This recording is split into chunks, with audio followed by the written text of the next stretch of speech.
the Traveling Medics. I'm Sam. April. And we told everyone we would do a video talking about the return of cruising. So we're just gonna, sort of. We're just gonna make a video. This is gonna be a one-take video. We're just gonna talk a little bit about it. We're gonna go through a few of the details. Some of it is very wordy from the latest updates from CDC and everything. So we're just gonna kind of briefly go through it, kind of break it down just a little bit. So our video. So we're talking about what the CDC is pretty much requiring in order for ships to go back to sailing. And there's a lot, and a lot of it's not real clear, and some of it is kind of up for interpretation based upon who's doing the interpreting. So they did lift the no sail order this week officially, which is good news. Better than otherwise. So we're going to talk about what that means for all of us cruisers. Yes. They, like she said, they lifted the order this week. Many people are happy about it. Some people think it's too early. I think reading some of the cruise boards out there, and by some I mean a lot of the cruise groups, it seems like most people are happy that at least we're making progress. It's obviously not where it needs to be. So cruising is back, kind of. So far, it looks like based on this, there's probably not going to be any sailing in 2020, and that's not meant to be any kind of Debbie Downer, but it just, based on some of the timelines, and this, we'll just go through a little bit of this. Before a cruise line can even apply for a sailing certificate for a ship, and within 60 days of this being issued, they have to test, obviously, 100% of crew members. They can't do the rapid test. It has to be the PCR testing, which is supposedly the most accurate. So all the members that are currently on board vessels have to submit samples to an approved laboratory, approved by the CDC. They have to notify the CDC at least 7 days in advance of collecting and submitting the samples of the process, the lab that they chose, so that the CDC can approve it. When they get the results, the cruise line must then, of course, report all of the results. So in other words, all crew members that are currently out there, I know most of them have been unfortunately furloughed, sent home, although reports are that cruise lines are starting to get some of their employees back in hopes of sailing soon. But so that's even to get it, and so obviously that's going to take a little bit. So we're already into November. It's November the 1st today, believe it or not. And so for it to start December the 1st, it just seems unlikely at this point. But, I mean, again, who knows? So 100% of passengers and crew must receive the rapid result testing at embarkation and then disembarkation. So just be prepared to get tested twice, and that's not disembarkation at the ports. That's disembarkation once your cruise is over, before you're going to be allowed back into the U.S. And you're not going to be allowed to board the ship until you get your negative test result. Right. And when you disembark the ship, you're not going to be allowed to, obviously, get through customs until your negative test is obtained. Correct. They won't allow you to your final destination, your home, presumably, wherever. They won't let you back into the country, I guess, until you have a negative test result. Speaking of the embarkation and disembarkation, one of the questions is, well, what does that mean for shore excursions? Who knows? We don't know yet. They're not real clear on that. And also, they're not clear on what happens if you get off the ship and you get a positive result. Where do you go? I'm not really sure. Again, we're not going to pretend like we've expertly dove into the details of this. I'm sure they have some rules for that. But as of now, the main point is you've got to get a negative test before you're allowed on the ship. You've got to get a negative test before you're allowed to go home. And as far as shore excursions, the last thing that has been talked about was the fact of it's still they have to be approved. The ship shore excursions like they're doing with the ones in Europe, specifically with MSC and I believe Costa. So next thing is the onboard testing for symptomatic crew. So they must have a regimen, I guess, if you want to call it, must have a process for the PCR, again, the most accurate test. For anybody, any of the crew members, any passengers who have symptoms, so they, I guess, will not allow them to just get a rapid and say you're fine, go back to whatever. They have to do the PCR, which of course takes longer. So pretty much if you show symptoms, and this also applies for those who they've had close contact with, so that goes into the contact tracing, which I know is a very controversial topic, to say the least. But anyway, so yes, there's that. And again, with this process, when they present it, just like everything else with the CDC has to approve it. So, which brings us to our next thing. So all the cruise lines are going to be required to do simulated voyages before they can ever even think about putting passengers on. So in order to apply for that conditional sailing certificate that we mentioned, the cruise line must conduct at least one simulated voyage per ship, put pre-cruise notifications in place, and make some operational changes on board. Again, that wording is really vague. Yeah, kind of vague. Not sure what that means exactly. Hopefully it's a little bit more clear for the cruise lines what they need to do. And then it says embarkation, disembarkation, onboard activities, entertainment, dining, evacuation procedures, transfer and quarantine of positive persons all has to be measures that are pre-approved, put into place, practiced. Those are all part of the has to be okay with all of that. Those are all part of those. So those simulated voyages have to include all of those. I know there's been some talk of people wanting to sign up for that. Hey, where can I sign up and go on this free cruise? I would. Maybe. I don't know if it's as easy as it sounds. I know I did read one of the things where it said you cannot do it in lieu of promised payment or a potential job opportunity. I did read that line. But yeah, anyway, so they will do simulated voyages, and each ship has to do at least one. It'll be interesting to see how that does. And again, no timeline for how long that's going to take, and so that's something else that means that we're not just going to jump on board.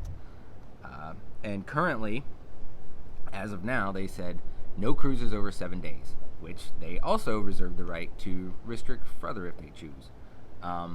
As far as the 7 days, we're not really sure why, what kind of bearing that has on anything. I'm not sure if why the magic number is 7 and not 9, not 5. I mean, I guess maybe 7 days, which I understand you have to start somewhere. So I do understand that you do have to find a number, but it's just interesting, the 7 days. They must also inform passengers of all the warnings, which for any of you out there who cruise and you know what the cruising contract is like currently, that I'm sure we all read very thoroughly. Oh, yes. I could not. It's going to be very interesting to see how much longer the cruise contract gets. But the cruise lines have to notify any passenger before they sail of any of the warnings, including what happens when a threshold is reached, which again, the threshold, I don't know what the threshold is. Well, as far as threshold, what that means is that just because one passenger or crew member becomes symptomatic and tests positive does not necessarily in and of itself mean that the cruise is canceled, turned around, everybody's evacuated. There's a certain number of positive tests that have to be reached, and that's their threshold when they say, okay, enough.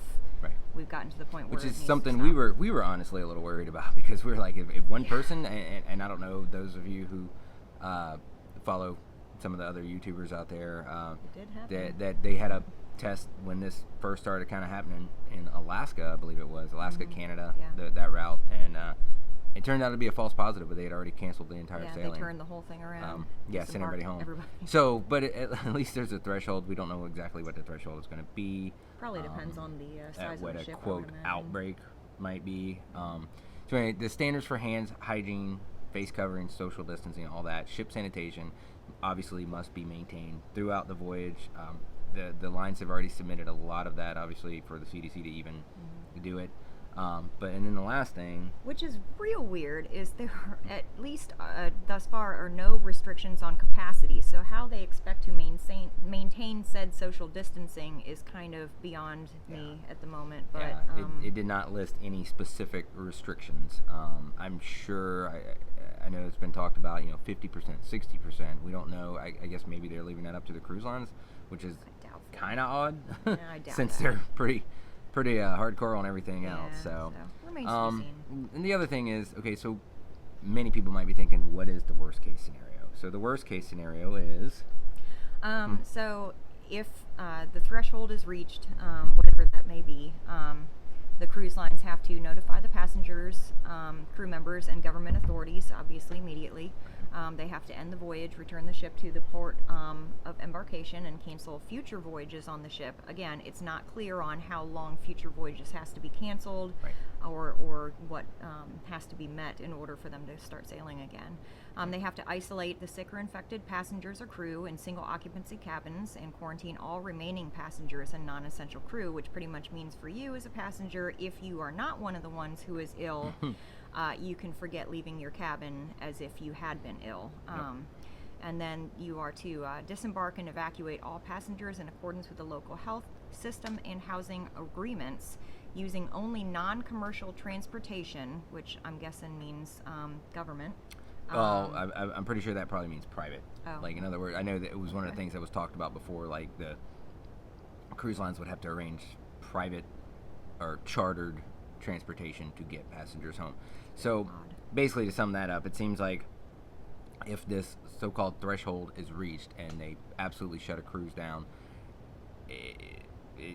obviously the cruise is done. Again, and the point is to make sure it doesn't spread anymore. They're going to quarantine everybody, turn the ship around, go home, and it seems like they're going to have to send everyone home, private, charter, whatever the case is. Now, obviously, we're assuming it's not clear, but we're assuming that if your cruise is canceled and you're sent home, it's going to be at no extra cost to you to at least get you back to your point of embarkation. Now, of course, getting home, I'm Yeah, we assuming don't. that's going to be Again, on these you are from there. But these are the details that we.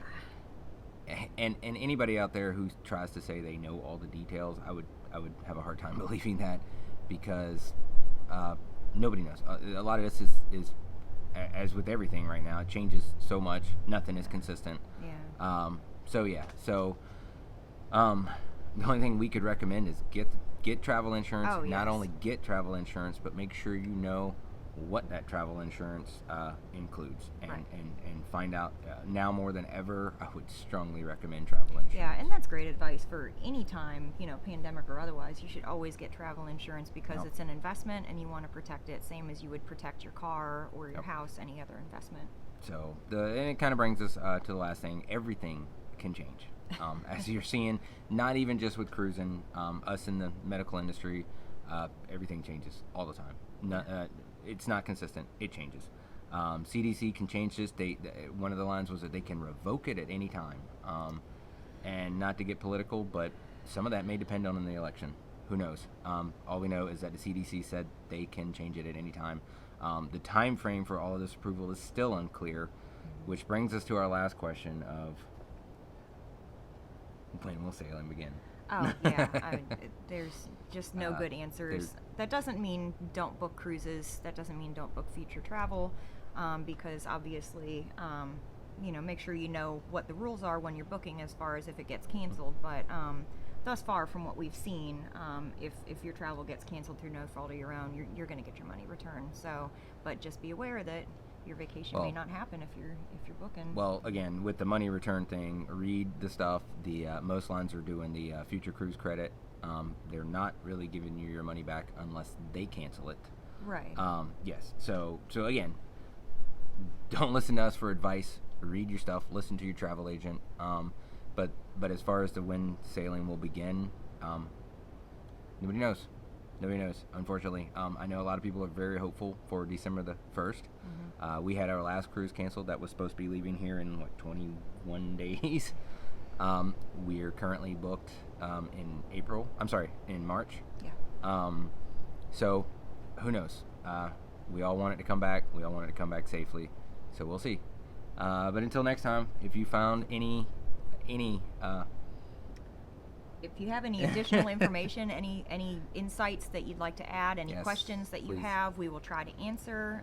If you want to just kind of Yes, add leave them in to the it comments. any We're way, happy shape, to or answer form. anything. Follow us on travelingmedics.com, rather. I'm sorry. Instagram, YouTube, all of them. So if you got any usefulness out of this video, we hope you'll consider subscribing, like this video, And until next time, hopefully we have some better information, Yeah. some more information, and have a great day. Bye, y'all.